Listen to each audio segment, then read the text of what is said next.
네, 시간이 약간 늦어서 죄송합니다. 심판의 날이 다가왔습니다. 4.10 심판의 날에 반드시 승리하겠습니다. 4.10 심판의 날 국민이 승리할 수 있도록 더불어민주당이 최선을 다하겠습니다. 존경하는 국민 여러분, 그리고 사랑하는 당원 동지 여러분, 오늘로부터 정확하게 1년 10개월 전 윤석열 정권이 탄생했습니다. 법치와 공정을 부르짖던 이 정권은 그동안 대체 어떤 국정을 펼쳤습니까? 대한민국의 주권자에게 한 약속은 지켰습니까? 국민이 부여한 권력으로 국민의 삶을 책임졌습니까? 윤석열 정권 2년 동안 대한민국은 끝없이 추락했습니다. 경제는 폭망, 민생은 파탄, 한반도 평화는 위기, 민주주의는 파괴 지경입니다. 전문가들은 급격한 인구 절벽에 국가 소멸을 경고하고 심지어 스웨덴은 대한민국이 독재화되고 있다고 분석합니다. 엄정해야 될 사정 권력은 정권의 입맛에 따라 윤 정권 무죄, 민주당 유죄의 녹슨 칼날을 마구 휘두르고 있습니다. 지금 이 순간 해병 사망 은폐 사건의 핵심 피의자로 공수처가 출국 금지했던 이종섭 전 국방부 장관이 출국합니다. 해병대 상병의 억울한 죽음이 반복되지 않으려면 진상규명과 책임자 처벌은 필수인데 대통령은 탄핵 추진을 피해서 국방장관을 전격 교체하더니 급기야 그를 호주 대사로 임명해서 해외로 빼돌리고 있습니다.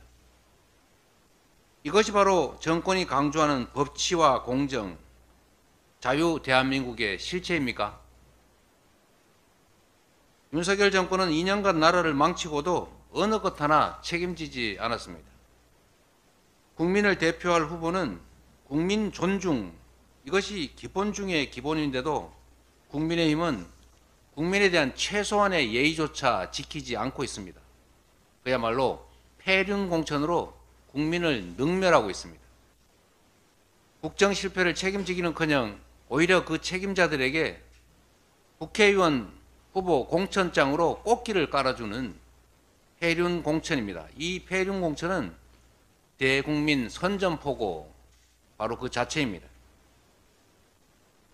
국민의힘의 공천 면모를 일부만 살펴보겠습니다. 천안갑의 신범철 전 국방부 차관, 경북의 임종득 전 국가안보실 제2차장, 최일병 사망사건, 또 은폐 조작 사건의 책임자들 아닙니까? 국민을 주인이 아니라 지배 대상으로 업수히 여기지 않고서야 이럴 수는 없는 것입니다. 국민들은 이게 나라냐라고 묻습니다. 당진의 정용선 후보, 청주 서원의 김진모 후보, 불법 여론 조작 등으로 중범죄 유죄 선고를 받았는데 바로 사면시켜서 공천한 그야말로 사면 공천 아닙니까? 강서구청장 김태우 후보 생각이 안 날 수가 없습니다. 부산 수영의 장예찬 후보, 저도 기사를 보고 알았지만 참 입에 올리기도 거북한 온갖 국민이 부끄러울 음란 표현 이런 걸 했는데도 공천했습니다. 음란 공천하는 겁니까? 돈 받는 장면이 CCTV에 찍힌 청주 상당의 정우택 후보, 이런 돈봉투 공천, 국민의힘은 이런 행위들을 국민들이 보고 우리 어린아이들이 보고 배우라고 장려하는 것입니까? 서산 태안의 성일종 후보, 인천 연수갑의 정승연 후보, 이토 히로부미를 칭송하고 일본 비판을 열등의식으로 폄하하는데 이런 분들 공천한 거 그야말로 친일 공천 아닙니까? 탄핵당한 국정농단 세력을 공천했습니다. 탄핵 비하 공천. 5.18을 부정하는 공천도 했습니다. 5.18을 헌법 전문에 싣겠다고 그렇게 여당 대표 대통령 후보부터 그렇게 얘기하더니 이 5.18을 폄훼하는 후보를 과감하게 공천했습니다. 그야말로 극우 공천입니다. 국민을 두려워한다면 어떻게 이런 식의 공천을 할 수 있겠습니까? 여주 양평의 김선교, 계양을의 원희룡 후보, 양평 고속도로 사태의 책임자들 아닙니까? 양평도로 게이트 공천 그야말로 말문을 막히게 합니다. 그 외에도 수도 없이 많습니다. 열거하자면 끝이 없습니다. 잘못된 국정을 성찰하거나 반성하면 조금이라도 기대할 수 있겠습니다. 그러나 이런 국정 실패에 대해서, 국정의 잘못에 대해서 책임져야 될 사람들한테 공천장으로 상을 주는 거, 이건 앞으로도 계속 이런 식으로 국정 운영하겠다는 뻔뻔한 선포 아닙니까? 개선의 기미가 도저히 없습니다.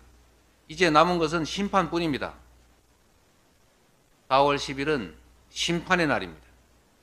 경제 폭망, 민생 파탄, 민주 파괴를 심판하는 날입니다. 무능 정권에 대한 심판의 날이자 폐륜 공천에 대한 심판의 날입니다. 존경하는 국민 여러분, 그리고 사랑하는 당원 동지 여러분, 민주당은 국민의 기대와 눈높이에 맞춘 혁신 공천으로 공천 혁명을 이뤄냈습니다. 세대 교체, 인물 교체라는 시대 정신을 외면하지 않았습니다. 변화와 개혁을 바라는 국민의 기대에 맞추려면 생사를 도려내고 환골탈태하는 고통을 감수해야 합니다. 옥동자를 낳으려면 진통은 피할 수 없습니다. 가지를 치고 낡은 껍질을 벗겨내야 국민의 심판대에 부끄럽지 않게 설 수 있다고 믿습니다. 혁신과 재탄생의 진통을 피한다면 저 이재명의 존재도, 민주당의 운명도, 국민의 삶과 대한민국의 미래도 끝장이다라는 절박함으로 임했습니다. 당원과 국민께서 저희의 몸부림에 응답해 주셨습니다. 혁신 공천으로 공천 혁명을 함께 만들어 주셨습니다. 당사자들로서는 참으로 안타깝고 힘든 일이겠지만 중진을 포함한 많은 분들이 이 선으로 후퇴했고, 국민과 당원이 적극 참여한 혁신 공천으로 사상 최대 폭의 세대 교체, 인물 교체를 끌어냈습니다. 조용한 숲은 불타버린 숲뿐이고 조용한 강은 썩어가는 강뿐이라 했습니다. 상처는 변화를 위한 몸부림이었고 갈등은 혁신 과정의 불가피한 진통이었습니다. 존경하는 국민 여러분, 저는 오늘 이 자리에서 국민 여러분께 엄숙한 마음으로 선언합니다. 더불어민주당은 이제 혁신 공천을 완수하고 심판의 날을 향해 필사즉생에 이기는 선거전을 시작할 것입니다. 이번 총선은 대한민국이 무너질 것이냐 전진할 것이냐를 결정하는 역사적 분수령입니다. 행정 권력만으로도 이처럼 폭주하는 정권이 국회마저 소나기에 넣는다면 상상 못할 폭정이 현실이 될 것입니다. 민주주의는 완전히 파괴될 것이고 경제와 민생 평화의 회복은 요원해질 것입니다. 이제 심판의 날이 한 달 남았습니다. 4.10 심판의 날에 주권자인 국민 여러분이 나서 주십시오. 포기나 외면은 정권을 편드는 것입니다. 괴로움을 참고 한탄할 것이 아니라 심판해야 합니다. 심판하면 바뀝니다. 심판해야 바뀝니다. 이번 총선은 더불어힘과 국민의힘과 더불어민주당의 대결이 아닙니다. 반국민 세력 국민의힘과 국민의 대결입니다. 절체절명의 마지막 기회에 4.10 심판의 날에 반국민 세력을 심판하고 국민이 승리하는 도구로 더불어민주당을 사용해 주십시오. 이제 민주당은 할 일 앞에 미적대는 그런 과거의 민주당이 아닙니다. 일머리를 알고 추진력이 강한 검증되고 유능한 일꾼들로 완전히 진영을 새로 갖췄습니다. 준비됐습니다. 자신 있습니다. 이겨야 하고 이길 수 있고 반드시 이기겠습니다. 4.10 심판의 날 국민 승리를 위하여 민주당이 명운을 걸고 싸우겠습니다. 반성하지 않는 윤석열 정권의 폭정을 저지하고 대한민국을 다시 일으켜 세우겠습니다. 고맙습니다.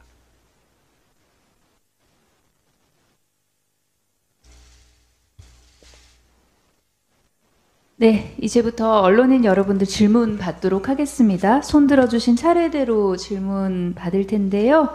소속, 그 다음에 성함 말씀해 주시고 가급적이면 중복된 내용은 피해서 질문해 주시면 감사하겠습니다. 오태경 기자부터 할까요? 네. 네, 안녕하세요, 대표님. 저 이제 총선 한 달 앞두고 이렇게 기자들과 소통하는 자리 만들어 주셔서 감사합니다. 네. 먼저 질문 드리겠습니다. 저는 이제 소속은 한국일보 오태경 기자이고요. 제 공천 국면이 3주 이상 길어지면서 지지율 하락세가 계속 나타나고 있습니다. 저희 민주당은 이제 심판 구도라는 큰 틀을 이어가는 것 외에는 다른 지지율 제고 전략들이 잘 보이지 않는다는 지적들도 있는데요. 이 같은 비판에 대해서 어떻게 생각하시고 심판론 구도 외에도 저희가 지지율을 제고하기 위한 다른 전략과 보관들이 있는지 여쭤보고 싶습니다. 변한 건 하나도 없습니다.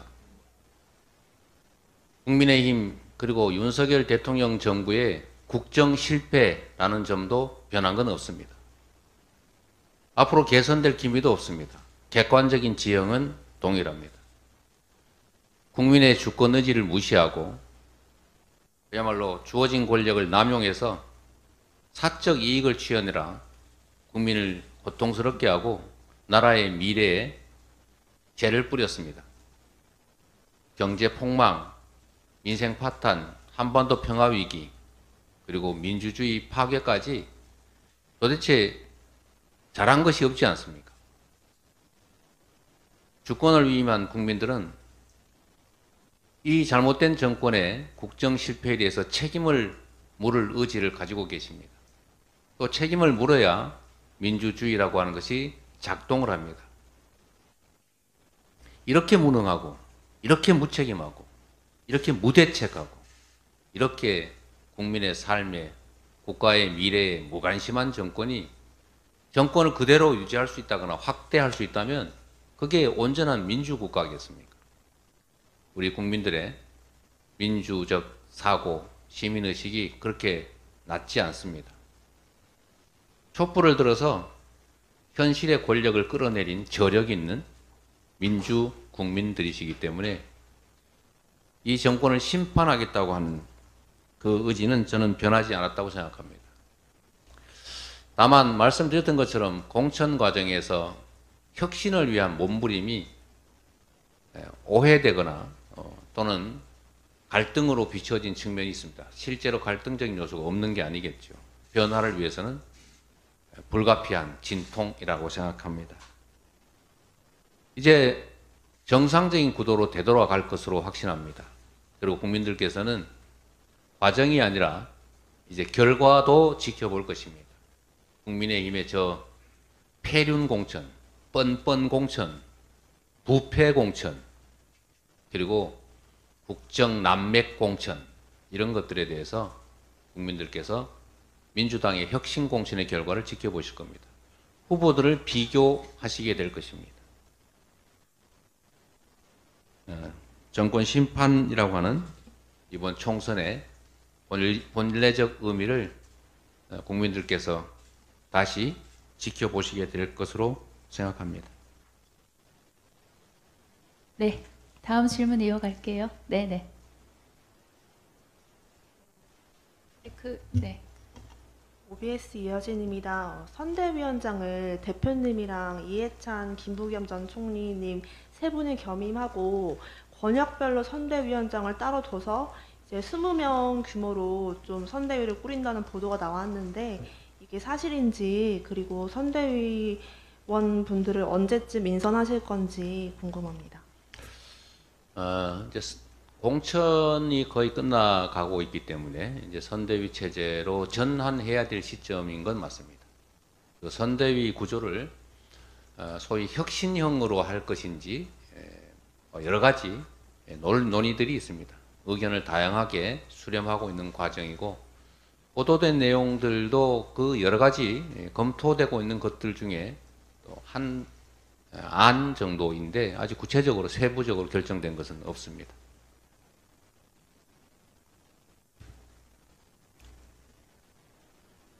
네.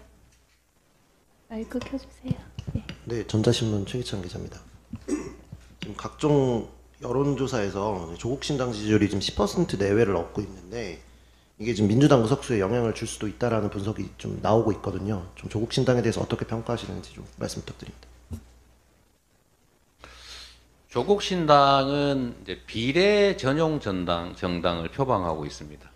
더불어민주당도 더불어민주연합이라고 하는 비례 전용 정당에 참여하고 있습니다.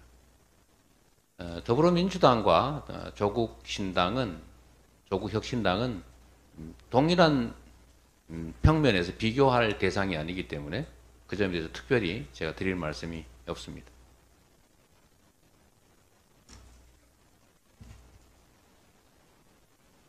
네. 몇 분 질문 더 받아볼게요. 버튼 눌러주세요. 네. 안녕하세요. 경인일보 오수진이라고 합니다. 네. 이제 지역구 공천은 얼추 마무리가 됐고 21대 비례의원 중에서 22대 총선에 도전하시는 의원들이 거의 없는 걸로 알고 있습니다. 그런데 이번 위성정당 비례에서는 좋은 후보들을 논의하시겠지만 어떤 기준으로 비례 후보들을 선발하실지 궁금합니다. 지금 현역 비례의원들이 도전하지 않는 게 아니라 많이들 도전하셨는데 지금도 현재 경쟁 중이고 또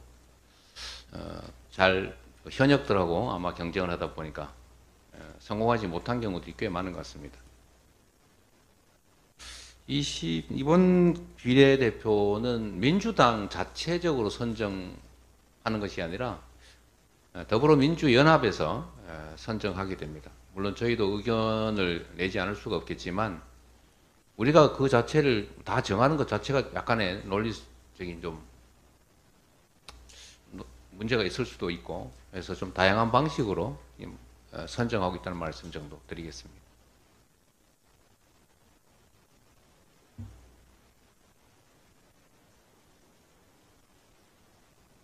네. 네, 안녕하세요. 저 뉴시스 신재현인데요.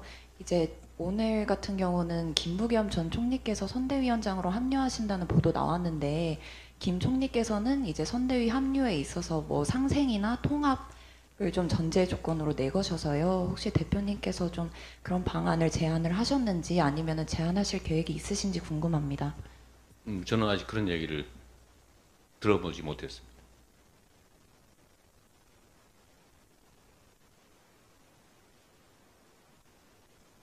예, 우리 저쪽으로 마이크 넘겨볼까요?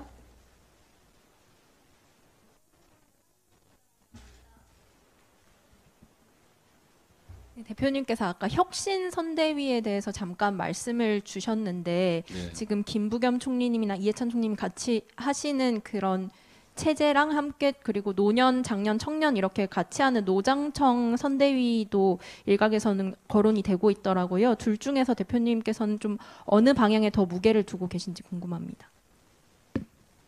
혁신과 통합은 언제나 다 필요한 가치들입니다. 둘 중에 하나를 선택하는 게 아니라 두 가지를 다 잘 조화시키고 잘 절충하는 것이 더 중요하겠죠. 두 가치는 서로 배치되는 개념이나 가치가 아니고 서로 상보적이고 서로 보완적인 요소가 있기 때문에 저는 두 가지가 잘 절충되는 것이 필요하겠다 그런 생각을 합니다.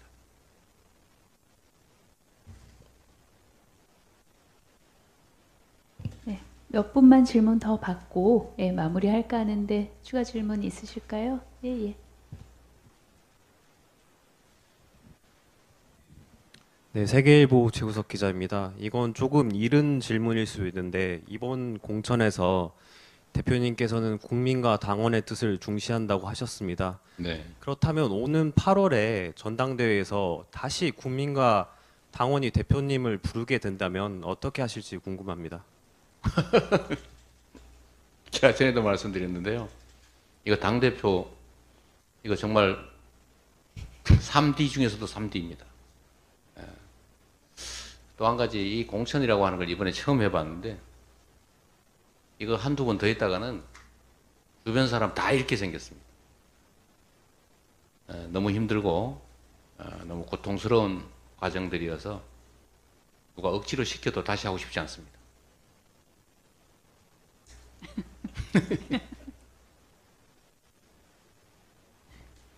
예, 우리 장 기자님. 네, 안녕하세요. 저 TV조선 장세희 기자입니다. 대표님, 그 개항을 지역을 보면 지금 원희룡 전 장관이 여론조사에서 좀 앞선다는 그런 조사가 나왔는데 그 결과에 대해서 어떻게 생각하시는지 좀 궁금하고요. 그리고 당내에서 이제 수도권, 특히 서울의 위기감이 좀 있다 이런 이야기들이 있는데 서울 수도권 선거 전략이 특별한 게 있는지 궁금합니다. 저는 뭐 어디 조사에 서울 뭐 여론조사가 민주당 24%, 국민의힘 40몇 프로 나왔다는 뭐 그런 얘기도 있던데 글쎄요. 저는 그 얘기를 한번 상기해 봐 주시기를 부탁드립니다. 전에 서울시장 선거에 한명숙 총리가 10몇 프로 진다고 그랬었죠, 그게. 한 17%, 뭐 18% 진다고 그렇게 예측을 했는데 실제 뚜껑을 열어보니까 0.2 몇 프로던가? 하여튼 소수점 이하 격차밖에 안 나서 그 여론조사 때문에 아이고 어차피 졌나보다라고 투표를 포기했던 사람들이 땅을 치고 한탄을 했다고 하는 얘기가 있었습니다. 실제로 그런 일이 벌어졌죠. 그런 점들을 충분히 참고해야 되겠다는 생각이 듭니다. 네, 질문 이어갈게요. 예, 우리 장 기자님. 지금 저번 강서울 선거도 또 비슷하지 않았나요? 네. 대표님, 저희 연합뉴스 정윤주입니다. 그 선대위 컨셉을 지금 혁신과 통합으로 잡고 계시는데 이게 어떤 식의 혁신과 통합인지 좀 구체적인 설명을 부탁드립니다. 왜냐하면 저희 기자들이 이제 생각했을 때 혁신과 통합이라고 하면 뭐 노장청 약간 젊은 사람들을 데려오는 게 혁신이고 통합은 그러면 비명 혹은 친문이 들어오는 게 통합 이 정도로 지금 생각을 하고 있는데 이 외에 구체적인 또 다른 좀 계획 좋은 같은 게 방법이 있으신지. 있으면 좀 알려주세요. 저 하나만 더 질문 더 드리면 네. 지금 무당층 지지율, 그러니까 무당층도 좀 많이 나오고 있는데 무당층들을 좀 끌어안을 수 있는 민주당 진영으로 데려올 수 있는 그런 보관은 좀 생각하고 계신 게 있을까요? 네, 우리 전략위원장이나 우리 사무총장 포함해서 우리 당직자 여러분들이 열심히 논의하고 안을 준비하고 있습니다.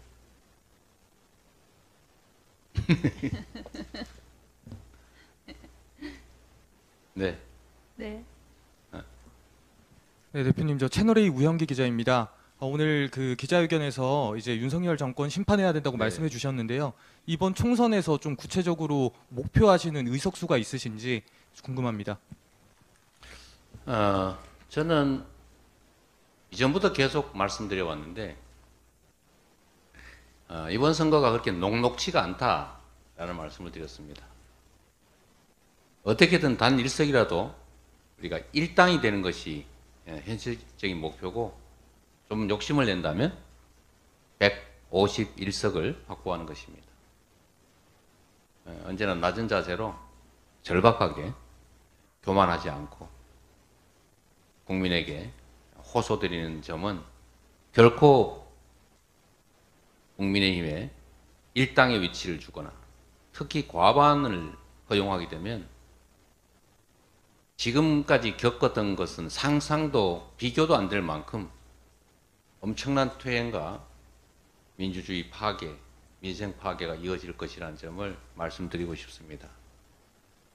그래서 지금 현재 여론조사라고 하는 것도 전혀 근거 없는 것들이 아니고 그래서 저희도 원래부터 가지고 있는 위기감을 가지고 있습니다. 그래서 오늘 기자회견 말씀도 사실 그런 점을 저희가 말씀드리고 싶은 것입니다. 이번 총선의 의미를 정확하게 바라봐 주시라는 호소를 드리려는 것입니다. 대통령 취임 2년 만에 치러지는 선거, 명백하게 국정을 심판하는 선거입니다. 잘하면 지금까지 견딜만 했으면 앞으로가 기대가 되면 현 정치 세력에게 힘을 주는 것입니다. 그런데 잘못했다고 생각되면 참기 어려우면 못 살겠으면 바꿔야 합니다. 현재의 국정 기조를 바꾸고 현재 국정을 담당한 정치 세력에게 회초리로 경종을 울려서 방향을 바꾸게 하려면 반드시 책임을 물어야 하지 않겠습니까? 그래서 이번에 첫 번째 기준은 누가 일당이냐, 두 번째 기준은 누가 과반수를 확보할 것이냐에 있다고 봅니다. 단 한 석이라도 우리가 일당이 되는 것, 그리고 더 큰 목표라면 151석으로 국정의 퇴행을 막아내고 그나마 국회에서만이라도 희망을, 미래를 말할 수 있게 만드는 것입니다. 네, 이걸로 마치도록 하겠습니다. 고맙습니다. 네, 이상으로 이재명 당대표 현안 관련 기자회견 마치도록 하겠습니다. 함께해 주신 언론인 여러분 감사합니다.